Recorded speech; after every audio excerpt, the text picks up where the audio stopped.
What is the consensus now on Alzheimer's and memory loss generally?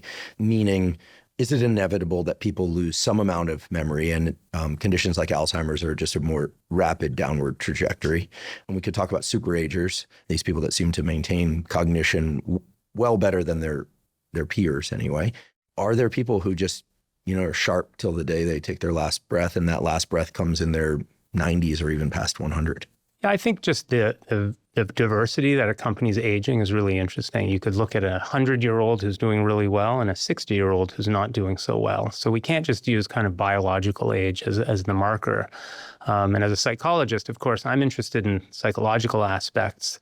And there's, an old study on nuns who, it's interesting to see how you can test different people, but nuns are very committed to their profession.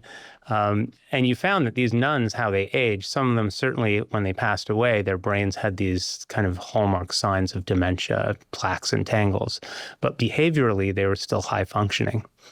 So it's really interesting that the hardware shows what we see as dementia and specifically Alzheimer's disease, but their behavior was that of a fairly healthy cognitive person. So something else has to be going on. And, it could be, some people say it's having a sense of purpose, could be having social connections. We know that's incredibly important.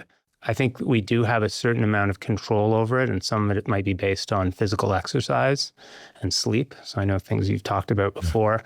And some of it is having kind of a positive attitude about aging, that if you feel like some people say, well, it's all genetic, so what do I have to do? Well, if you go on a walk, some really good research shows that, walking 3-4 times a week can enhance hippocampal function, the part of the brain that's very involved in declarative memory.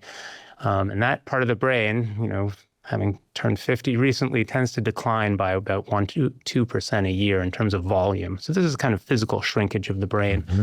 But in the walking group, the group that was randomly assigned to walk 3-4 times a week for 40 minutes, compared to a stretching group who's still engaging in exercise, but not cardiovascular exercise, the walking group, their hippocampus actually increased in volume by 1%.